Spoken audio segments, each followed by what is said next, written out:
En todo caso de enjuiciamiento popular, digámoslo así, se instauró como se instaura en otros lugares del mundo. Es una figura que en tiempos modernos se recurre, digámoslo así, para que la ciudadanía tenga una manera de expresar precisamente sus valoraciones acerca de la actuación, en este caso, de la autoridad judicial en el tema de las elecciones en México. Y yo le agradezco mucho a dos invitados que están aquí, que nos acompañen para hablar de lo que pasó. Esta tarde, bueno, pues se leyeron las conclusiones, se leyó esta sentencia por ahí de media tarde, por ahí de las 6 de la tarde, y bueno, pues Bernardo Batis, abogado y quien fuera en su momento procurador de justicia del Distrito Federal, está con nosotros y le agradezco mucho. Maestro, buenos días. Buenas noches. Buenas noches. Buenas noches. Como trabajo en la radio en la mañana. Todas las mañanas escucho. Este fue un lapsus. Sí. Trastoqué mis horarios esta noche. Pero bueno, buenas noches, maestro Batis. Gracias por estar aquí. Usted formó parte de este jurado, de este Tribunal Electoral Popular, y ya nos contará de la experiencia. Jaime Cárdenas, abogado también, investigador del Instituto de Investigaciones Jurídicas de la UNAM, y en su momento fue consejero electoral del IFE. Gracias por estar aquí, Jaime. Gracias, Carmen, por invitarme. ¿Tú como fiscal? Yo era una suerte de fiscal. ¿Ministerio Público? Sí, como Ministerio Público, parte acusadora ante el Tribunal Electoral Popular o Popular Electoral. Cuéntame de eso. ¿Cuál es la figura, la idea, el alcance? La idea era, ante el tribunal, cuando me tocó participar, pues exponer los principales argumentos que tuvo la coalición Movimiento Progresista, que fueron parte de aquel juicio de inconformidad. Hice un resumen de los principales argumentos, de las pruebas aportadas, y también un cuestionamiento a la sentencia, a la resolución del Tribunal Electoral. Porque la resolución de 30 de agosto, como sabemos todos, Carmen, fue una sentencia en donde yo creo que hay defectos jurídicos muy claros.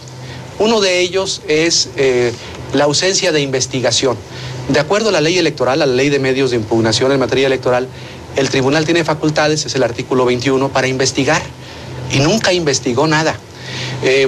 Unos días antes del cierre de la instrucción, 2 días antes de la resolución del tribunal del 30 de agosto, se le ocurre al tribunal pedirle información al IFE y pedirle información a la PGR, a la Fiscalía para Delitos Electorales.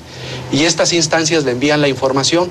En la resolución consta que el tribunal recibe la información, que fueron miles de hojas, miles de páginas, y el tribunal dice: pues esta información demuestra que las autoridades electorales han cumplido, igual que la PGR, pero no entró al estudio y a la valoración de los documentos que remitió la PGR y que remitió el Instituto Federal Electoral. Y fuera de ese requerimiento a esas autoridades, no hizo requerimientos a la Comisión Nacional Bancaria, no requirió información al SAT, no requirió información a particulares, no practicó ningún tipo de investigación. Actuó como un tribunal, pues, de derecho privado, ¿no?, en donde son las partes las que ofrecen las pruebas, y el tribunal, a partir de las pruebas de las partes, dicta una resolución. En materia electoral, el tribunal tenía facultades, por decirlo de alguna manera, inquisitivas, para investigar, para averiguar lo que llamamos los abogados, ¿no?, la verdad material de los hechos. Entonces se conformó el tribunal con una verdad formal, una verdad pues no real, no, una verdad que no dista mucho de ser auténtica y de ser apegada a la realidad. Ese para mí es tal vez el mayor defecto de la resolución del Tribunal Electoral. En esa exposición hablé de 10 defectos, ¿no?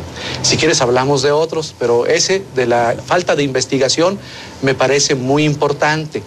Otro, para que también el maestro Batis pues exponga su punto de vista, es cuando dijimos el Tribunal Electoral pues es en materia electoral un tribunal constitucional. ¿Y eso qué significa? Que su finalidad, que su objetivo es salvaguardar los principios constitucionales, el principio de elecciones libres y auténticas. ¿Cómo lo salvaguardó? ¿Cómo lo garantizó? No hizo nada para garantizar, para salvaguardar esos principios. No actuó como un tribunal constitucional, sino como un simple tribunal de legalidad en materia electoral. Entonces, sí es una resolución las casi 1.400 cuartillas del tribunal, es una resolución que deja mucho que desear. Si tú tú la leíste, tú la comentaste en tus programas de radio en la mañana, si tú la lees, ni siquiera está redactada con un lenguaje equilibrado. Es una resolución en donde lo que encuentras como lector es una refutación a los argumentos de la coalición Movimiento Progresista. No analiza los argumentos a tres bandas. Bueno, voy a analizar los argumentos de la coalición Movimiento Progresista, voy a analizar los argumentos del tercero, que era el PRI, la coalición Compromiso por México, voy a analizar los argumentos del IFE, ¿no?, en su informe circunstanciado, voy a valorar cuál tiene más peso, en fin, no hay eso. Sí describen o sí transcriben partes de la argumentación de la coalición Compromiso por México, del PRI o del IFE, pero no hay un intercambio de argumentos o de deliberación interna en la resolución con esos documentos. Lo que sí existe en la resolución es una completa refutación a la coalición Movimiento Progresista. Y una cosita más, que tiene que ver con el tipo de pruebas. En materia electoral, como en muchas materias, las pruebas más importantes no son las pruebas directas, son las pruebas indirectas, las presuncionales, las pruebas circunstanciales. Por ejemplo, pedía el tribunal, dijo uno de los magistrados, Flavio Galván, es que la coalición no probó, las pruebas que presentó no prueban la compra del voto. Pues la compra del voto, por ejemplo, es para demostrarla de manera directa, con prueba directa, es una prueba imposible, porque tendrías que estar al interior de la mampara cuando el ciudadano vota, después de que le entregaron la bicicleta, la máquina de coser, el electrodoméstico, para saber que el voto lo dio a cambio, y que además el ciudadano manifestara, sí, entrego el voto a favor del PRI porque me entregaron una máquina de coser o una bicicleta, y entonces estoy votando por eso a favor del PRI. Entonces la prueba directa ahí es imposible. Las pruebas que tenían que practicarse eran pruebas circunstanciales. O en el otro caso de las tramas financieras como la de Monex o la de Soriana, pues eran pruebas que no tenía la coalición, eran pruebas pues que estaban en los bancos o que estaban en la Secretaría de Hacienda o en las propias empresas, pero no las tenía la coalición Movimiento Progresista. Entonces el tribunal jamás desarrolló una teoría consistente sobre la prueba presuncional. Jaime Cárdenas, bueno, todo esto que dices, en todo caso, para este ejercicio del que estamos hablando, sirvió para que tú, en calidad de Ministerio Público Fiscal, hicieras imputaciones al tribunal. Al tribunal. Y el maestro Batis, junto con otros ciudadanos, se constituyó en Tribunal del Tribunal. En Tribunal del Tribunal, nosotros recibiendo todo este alegato que ya lo acabamos de escuchar tan contundente del fiscal, resolvimos, recibiendo también otras argumentaciones de otros ciudadanos que se acercaron, que llevaron sus puntos de vista, que llevaron reclamaciones, y sabemos de entrada que el proceso estrictamente jurídico pues ya concluyó, pero no podemos dejar pasar, y esa fue la idea de quienes propusieron la constitución del tribunal, Armando Bartra, Margarita Castillejos y otros compañeros, que nos invitaron a formar un tribunal, a recibir, a escuchar puntos de vista críticos de cómo fue el proceso y de el papel que jugó el tribunal, los jueces. Estamos juzgando a los jueces. ¿Qué es lo que sabemos? Pues que desde el punto de vista estrictamente jurídico dijeron la última palabra, es inatacable su resolución, sí, la sentencia del tribunal. Pero la opinión pública es libre y el juicio moral y el juicio popular y la opinión de la ciudadanía no la pueden acallar. Lo que queremos con este procedimiento es llamar la atención de que no es nada más que se da la vuelta a la hoja y no pasó nada, ¿no? Sí pasó algo, sí hubo una actitud totalmente irregular de un tribunal que tenía que calificar la validez de las elecciones y calificó finalmente diciendo que eran válidas.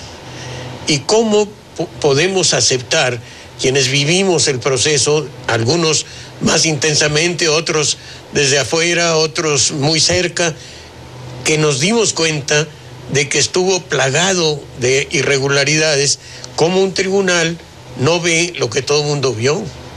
Un zócalo lleno de pruebas, ¿no? Para usar la exageración, quizá un poco, pero es lo que se hizo. Se presentó en el Zócalo a la gente, daban sus testimonios, llevaban sus tarjetas, lo que les habían obsequiado, ahí estuvo. Ellos, los jueces, no querían, estaban simplemente lo que dice el doctor Cárdenas, Jaime Cárdenas, lo que dice es muy cierto. Ellos trataron el asunto como si fuera un asunto entre dos particulares, entre dos comerciantes, en donde el impulso procesal lo tienen que dar las partes, y no se pusieron en el papel que debían de ponerse de Tribunal Constitucional, como él lo dice, para decidir si fueron válidas las elecciones. Ahí simplemente dijeron, se rechazaron los recursos que se interpusieron sobre casos concretos, y concluida esa parte de su trabajo, declararon válidas las elecciones, sin analizar la cantidad de irregularidades que nos demuestran a todos. No se necesita ser ni siquiera abogado, ni jurista, ni comunicador.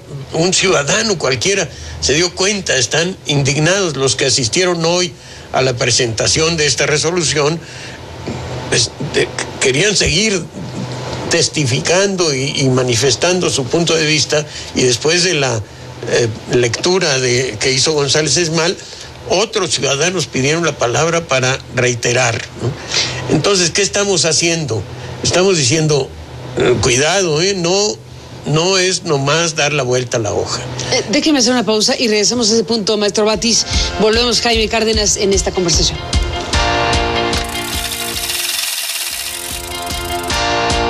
Por ejemplo, todo esto del derecho a la información. Bueno, regresamos en esta conversación, maestro Batis, Jaime Cárdenas.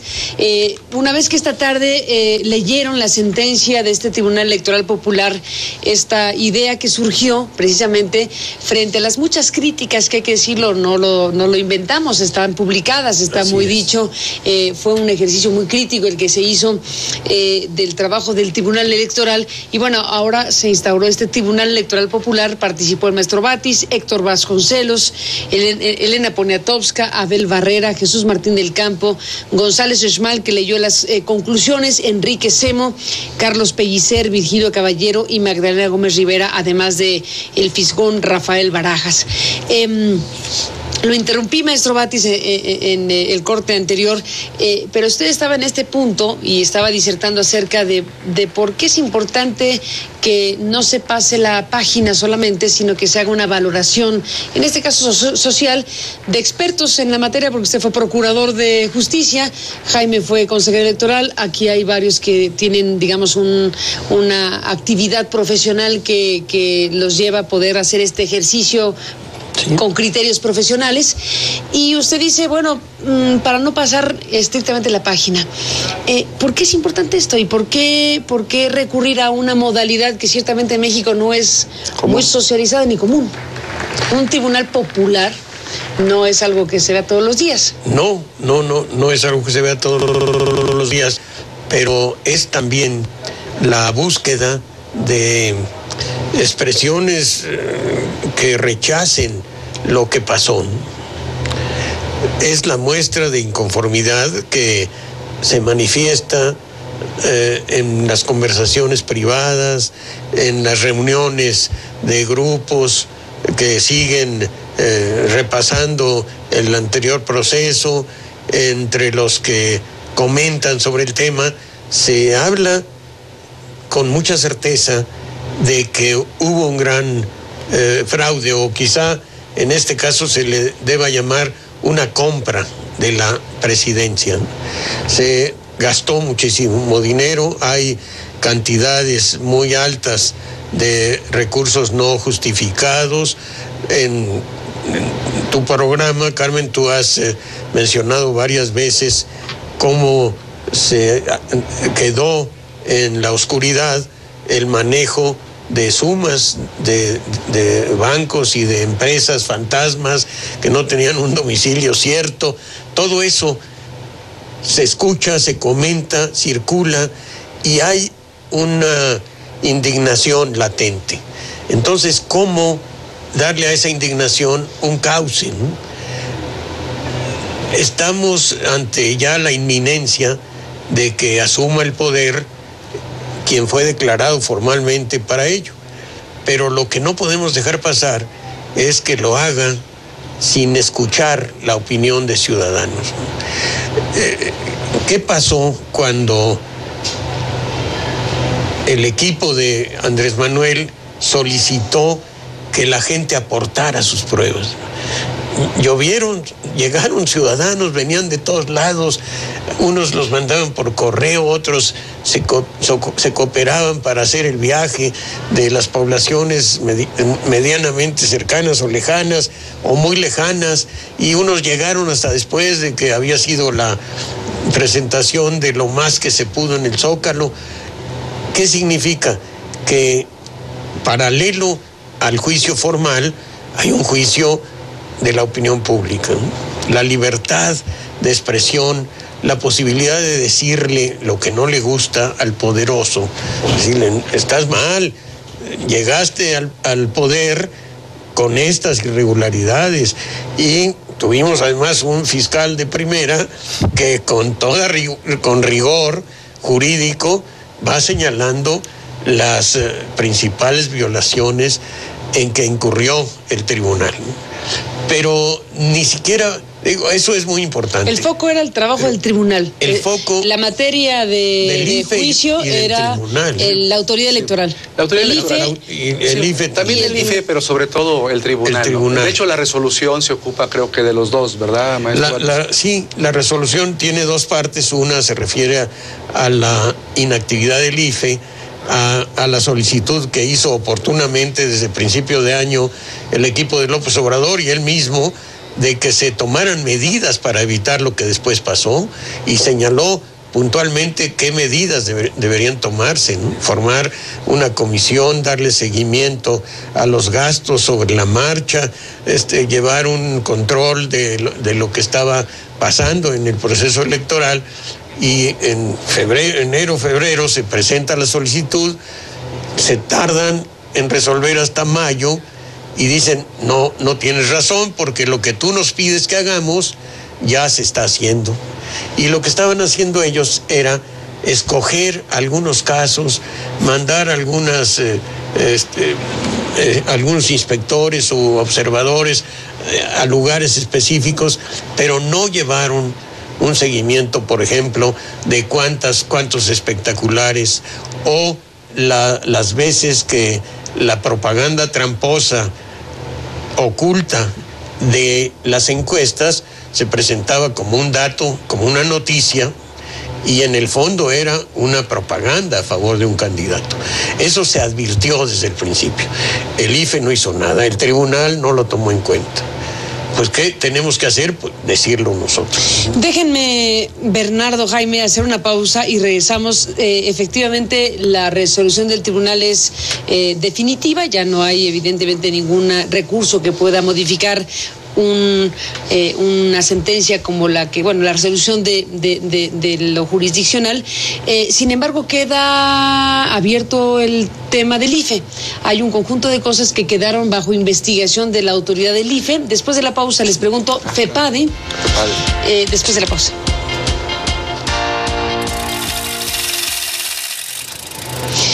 Bueno, se nos acabó el tiempo, maestro Batis, Jaime Cárdenas. Nos despedimos con un minuto. ¿Con qué te quedas? Pues mira, me quedo con... Oye, le dan durísimo a todos. A todos. ¿Nadie se salva? No, sí, yo creo que hay consejeros que se salvan, ¿no?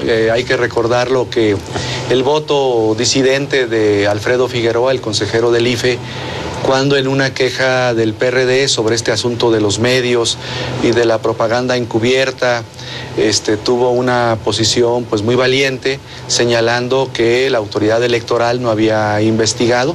Yo creo que sí hay que hacer ese matiz. Y con otra cosa también me quedo, exigirle a la autoridad electoral a la unidad de fiscalización del IFE, pues a que concluya la investigación Monex y esperemos que sea una investigación profunda, seria, pues que determine las responsabilidades que nosotros creemos que existen de parte de muchos miembros del Partido Revolucionario Institucional, empresas y personas involucradas con ese partido, que tuvieron un peso muy importante en este proceso electoral. Yo esperaría que el caso Monex no quedara en el olvido. Jaime, gracias por estar aquí. Bernardo Batis, ¿con qué se despide? Con dos cosas, Carmen. Una es que la intención de esta resolución que hoy leímos fue la de evitar que quedaran sin ser evidenciados los que participaron en los órganos electorales, que debieron haber sido imparciales y que mostraron en todo momento su parcialidad. Esa es una cosa. La otra es la inquietud de los que estuvieron presentes, ¿no? Querían más, saber más, querían opinar, estaban juzgando. Es un juicio popular verdaderamente. Pues maestro Batis, Jaime, gracias por estar aquí, por contarnos esto. Gracias a los dos y con esto nos vamos. Hasta mañana, pásela bien.